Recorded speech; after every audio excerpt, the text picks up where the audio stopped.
Good afternoon. This is Winton Churchill broadcasting live on the International Living site and also on our Barefoot Consultant site and also on our YouTube channel. So I'd like to welcome everybody participating in the live event today. We're going to talk a little bit about some tips for those of us 50 and over that want to do freelancing. There's a few things that over the 14 years I've been doing this, actually 20 years working as a freelancer, and learned a few things along the way, taught a few more people how to do this, and have learned a lot of things. We talk a lot about crowdsourcing, where many people work on the same problem around the world because now we have the computer infrastructure to do that.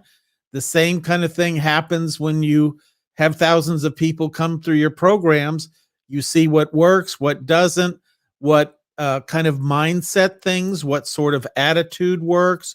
All these different things add up, and really success leaves clues. There's certain paths that we recommend people take, and they work out and they become happy freelancers.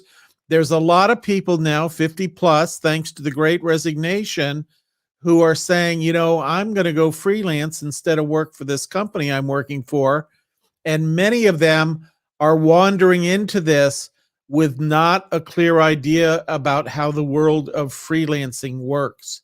And so this is something that we help people with, help them figure out how to do this. And in fact, we have an event coming up in April, late April. I'll put the link here in the comments section if you'd like to take a look at that.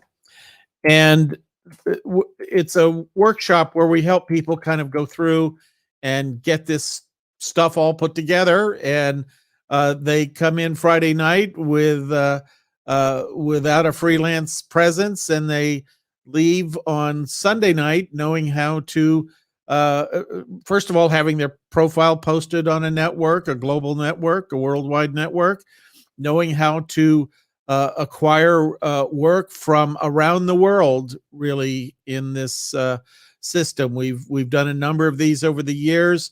Thanks to the ending of what we've been through for the last 2 years, we're able to start doing this again. Our last one of these was in Los Angeles, and they're always lots of fun.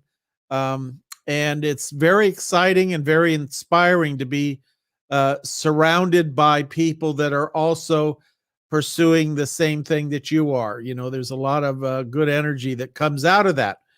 And so I want to start talking about the tips. And the first tip is going to be really, I guess it's focus on your possibilities. And this is really important. Many baby boomers I talk to feel like they may not have accomplished as much as they wanted to in their career. They feel like their financial situation should be different. They feel like they should be living on a beach somewhere by now and that kind of thing. And, they're not. And we all had a few upsets along the way. If you've made it to age 50, you've had some ups and downs, certainly. And the idea of sort of focusing on what's possible going forward is what is going to do the most good in terms of pursuing this dream of a portable income. And one of the steps in that is sort of dropping the baggage, and the way we start when we work with a client, and through this workshop, the way we work with the people participating in the client as a client in that, is we focus on the skills that you already have.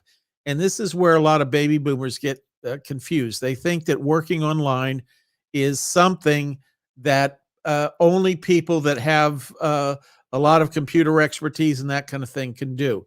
And that is not true. There's lots of need for people that know how to do things like proofreading and create PowerPoint presentations and that kind of thing. There's also people that know how to have a phone conversation in a customer service environment.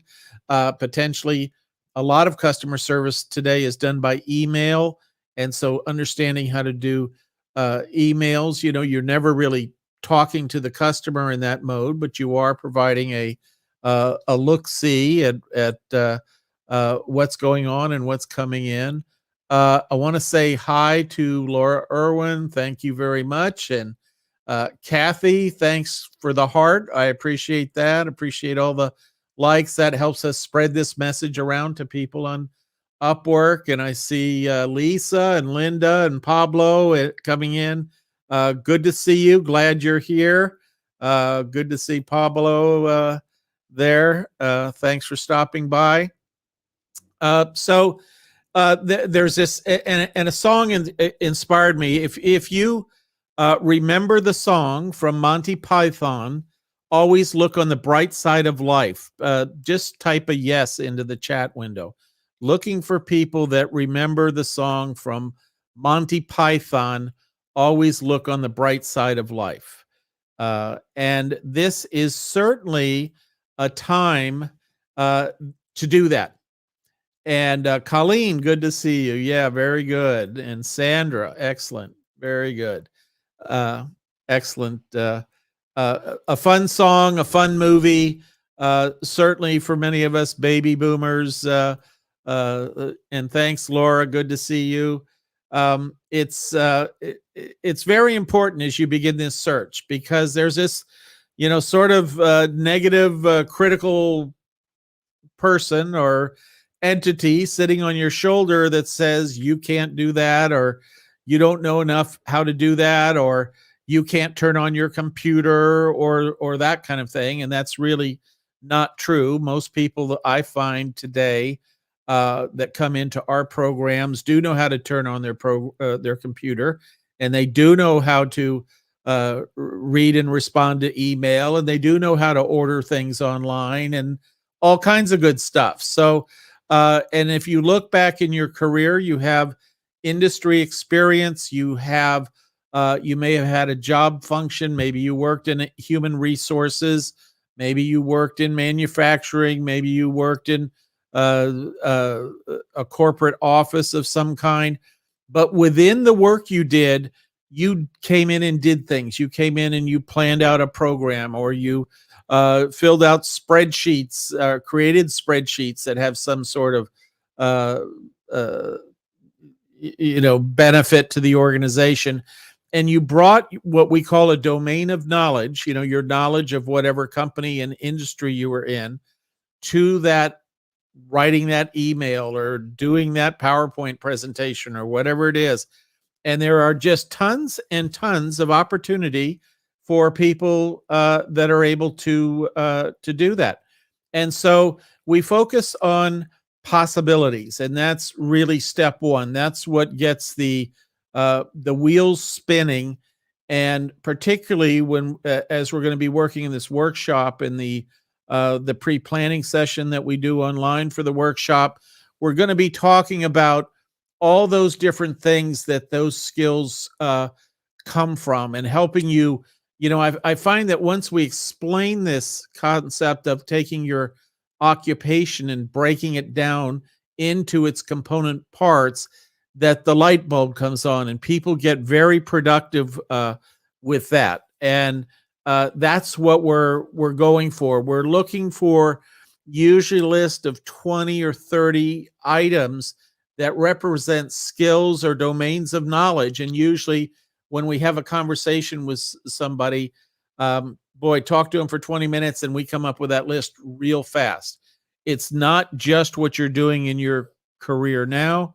It's what you're doing and have done in days past. You can go back over the years. I added up as best I could, and I've worked for 13 different companies in my lifetime. And some of those were because one company merged into another, and then another company spun off. And, there's all kinds of reasons that count goes up. But in every one of those companies and in every one of those decades, as baby boomers and 50 plus, we have decades of experience. And that's very much in demand as we roll out of this pandemic right now. An important thing to realize, they need Freelance buyers need people for whom this is not their first rodeo.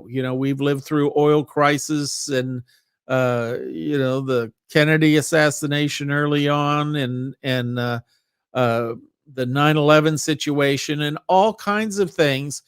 And we had to, pick ourselves up and dust ourselves off and head back in uh, to whatever organization we might have been working with, or if we were a solo consultant or whatever it might be. We had our apple cart upset and had to go in and figure it out again. And that resilience is very important at the phase we're in now. One of the things that I do in my work as sort of the chief barefoot of Barefoot Consultants is I interview buyers of freelance services constantly to understand what are their sensibilities, what kind of things do they want, what do they like about the freelance they hire, when do they terminate a freelancer, what makes them mad, all that kind of stuff.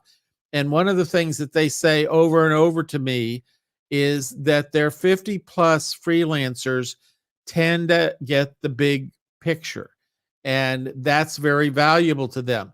The other thing is that they tend to be able to uh, recover if in any project, which anytime you do a project online, there's some ups and downs, and as you do that, I mean, and the ups and downs are no bigger than anything you've experienced in your career typically. And in fact, they're probably less, because everybody realizes that's working virtually, and that's what we're talking about here, is working remotely. Everybody is able to jump in and help. They realize it's a little more difficult to communicate and that sort of thing. So they basically overcompensate a little bit to make sure communication's understood, that the project is moving in the right direction, that kind of thing. So it's actually quite an enjoyable experience once you get started with that. So focusing on your possibilities is extremely important. And Laura is asking, hold on a second. Laura is asking if we ever do workshops in Canada. Let me see, my mouse won't get over there. There we go. And we don't. This workshop that we're doing in St. Louis, we do once a year. And they're, as you can imagine, these things are fairly expensive to put on. And what we do is we try to find a central place. In fact, with this one in particular, in North America. And so that's what we've done. So we have people come to this workshop. In the past, have the one in Los Angeles, for example, we had people that came from Australia, people that came from South Africa. So we get a worldwide attendance, and no workshops planned for Canada at this time. But this one in St. Louis will be a great opportunity to get in. And for some of the people that have just joined, lots of new likes, and really appreciate that. Colleen, thank you very much. And Cindy, very good. Good to see you. Linda, Diane, excellent. Okay, very good. So that'll give you a chance to take a look at that. The next thing, and this is a concept that is very hard to understand, is to teach this idea that you're working on a global network. In the old days, when you thought about freelancing, you would get your business cards printed up, and you might go to a Chamber of Commerce meeting or a Kiwanis meeting and pass it out and say, hey, I'm doing some freelancing now, and this is the kind of stuff I do. And you have all kinds of awkward conversations, and maybe you go back to the office and you contact the person on the phone and they're not so interested. In the old days, this was called dialing for dollars, and you used to call people and say, hey, have you got any proofreading you need done, or editing you need done, and that kind of thing. And that was a way that most freelancers got started. And that's frankly the way I got started in the year 2000. And when that happens, you're spending 30, 40, 50, 60, 70% of your time when you're starting as a freelancer doing that kind of activity. We called it dialing for dollars, or going on the rubber chicken circuit, because the chicken in conferences sometimes seems a little rubbery. And so that's what happens. And the idea of these networks, and there's many of them out there, there's over 150 networks out there that freelancers can work on. And they're a little bit like eBay, except that rather than having physical product and that kind of thing, they buyers post jobs that they need done. And a job at one end of the scale could be as tiny as proofread this one-page document. And at the other end of the scale, it could be manage a multi-million-dollar project or design a satellite. And there is literally everything in between. I've seen two people in my life that have said, I don't think there's anything in there for me. I've actually seen lots more that said that I don't think there's anything in there for me. But two people that I truly could not find work to do for several different reasons. But these job networks are a collection of jobs from around the world. And one network that I checked this morning has 300,000 jobs on it sitting out there that are open, and they're looking for people. You don't have to print out a business card. You don't have to have awkward conversations with people. They're saying, this is what I need done. How much would you charge to have me do it? How much would you charge? And what are your qualifications? And that network, there are people bidding on that exact same job that live around the world. And some of the things that we address in this is what's your competitive edge? And when we combined this philosophy of domains of knowledge with your skill set, that's what makes a job unique. And that's the really powerful part of what we teach in this. And I've seen so many people, once they sort of grasp that concept, they're just able to work and their freelance work blossoms, because that's a competitive advantage that most people don't understand. Most people, in fact, probably many people on this conference here now, think, well, I'll sign up as a proofreader and I'll do that. How hard can it be? And what they don't realize is, when you go in to look for the proofreading jobs, I looked a couple days ago, there were 9,000 proofreading jobs. Well, you can't look at 9,000 jobs in a day.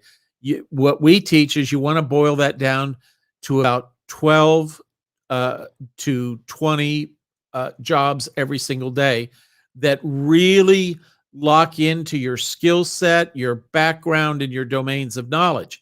And certainly those are all in there, but the search strategies that we teach you are the essence and the key to making sure you can boil that down to something that you can manage on a daily basis. And really, once you get in there, even looking at 20 jobs a day is a lot, but we teach you some strategies on how to filter and sort those things. But the point is, you're not picking up the phone and saying, have you got any work I can do? Or you're not going into the Chamber of Commerce meeting with sweaty palms and business cards with wet ink on them saying, gee, do you have any work I could do for you? You're looking online at a system that is showing you jobs from around the world. And you are saying, this is a good fit, that's not a good fit.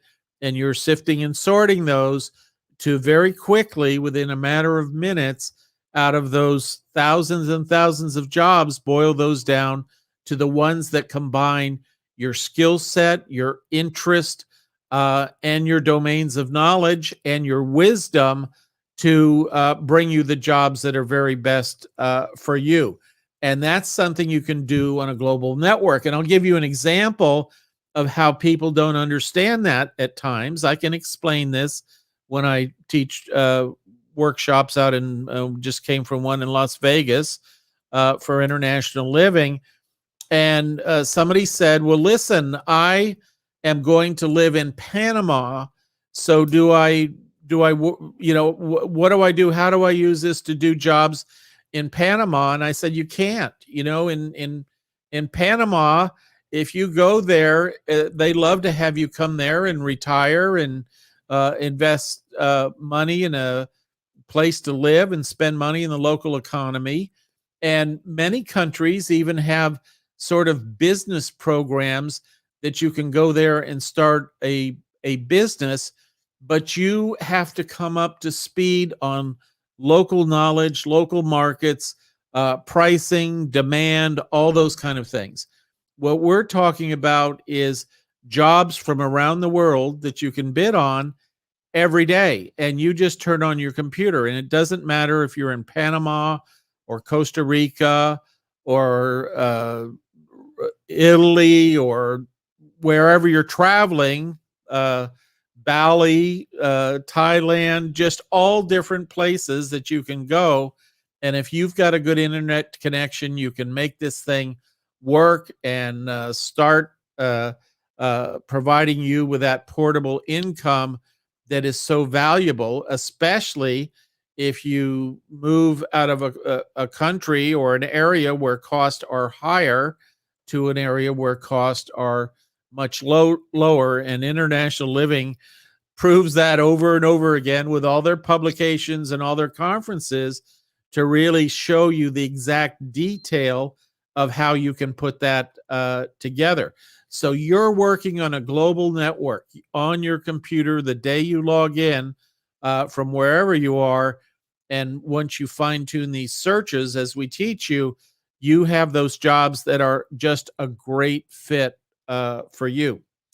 And the third thing that's really important, and this is probably the biggest mistake I see new freelancers make when they go on to a system like one of these global systems, is they look at it and they go, you got to put a profile up here. It kind of looks like a resume.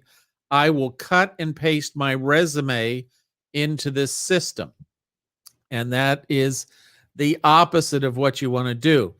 And I'll explain why. There's two things to know about resumes and profiles. One, a resume is typically a chronological list of the things that you've done in your career.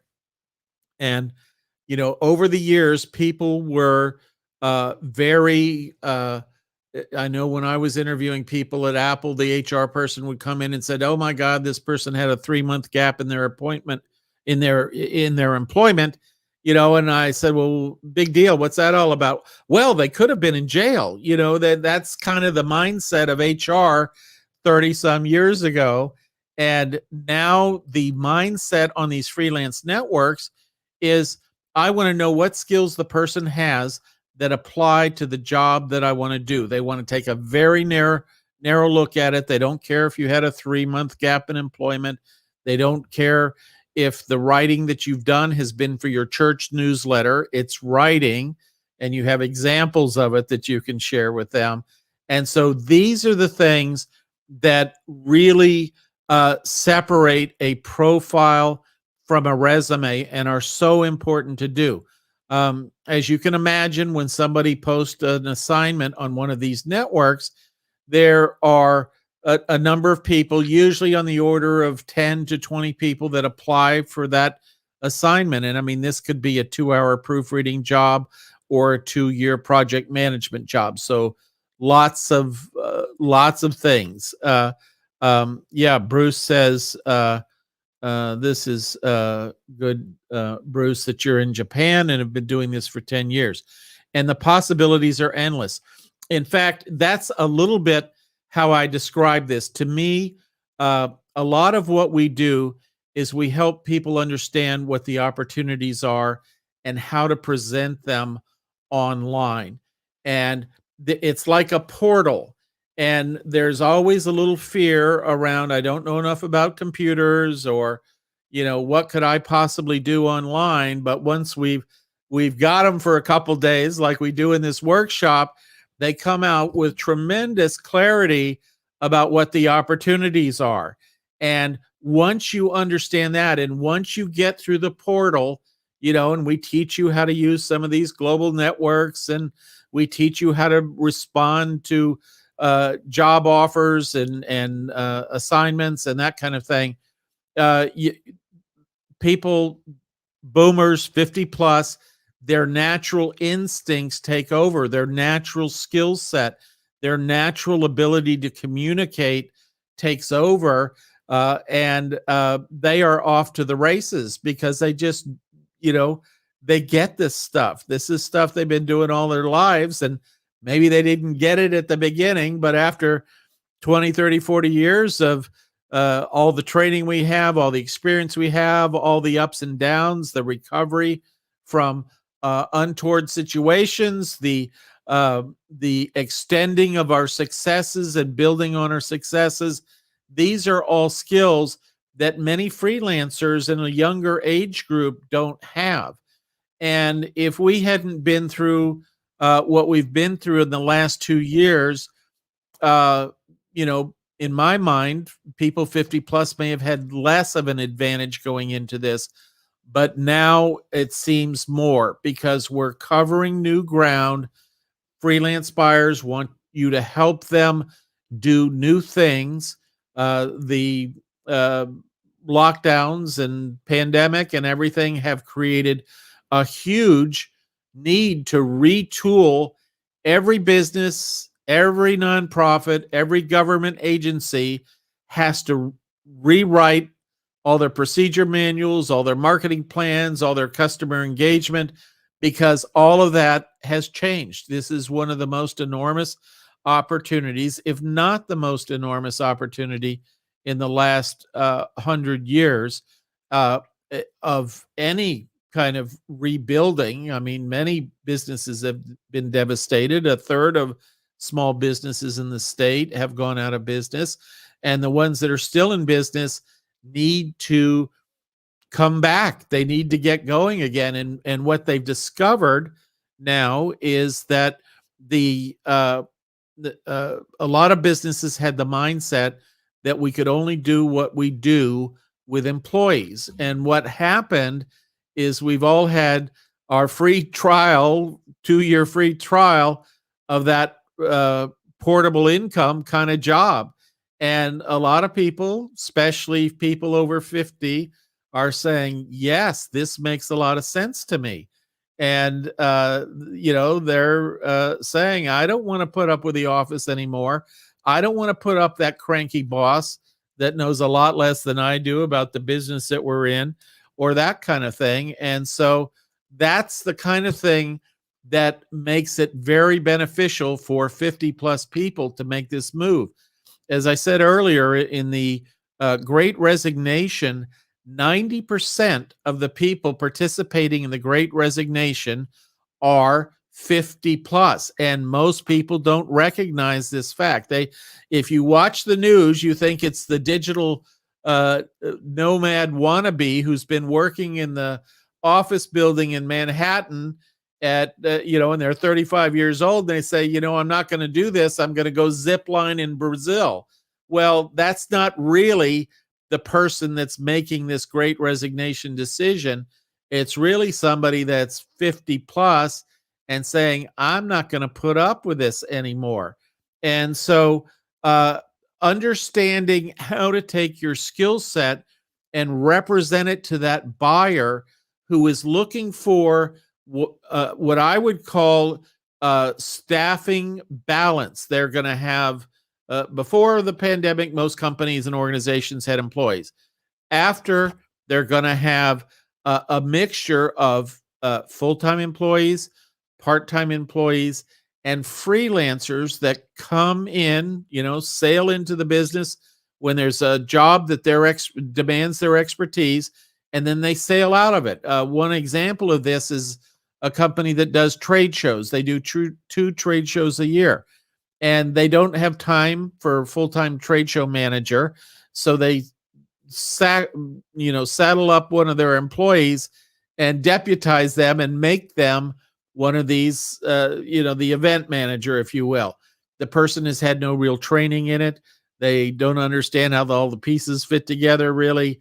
They don't understand the promotion schedule before, the things that have to happen after. And they learn that on the job, and they're doing that twice a year. So they're kind of learning it, and then they're forgetting it, and then they're learning it and forgetting it. Well, if you hire a freelancer that does event management, for example, that person comes into your business, and for the 60 days uh, period that you might be gearing up for that event and then winding down, you have somebody who is really at the top of their game on event management and conferences. And that person comes in and works for 2 or 3 months, and then they unplug. The company has the benefit of not paying, not hiring an employee and incurring the overhead that comes with, and they only need this person for maybe 5 or 6 months a year. So that person is able to then go off and sell those skills to another organization.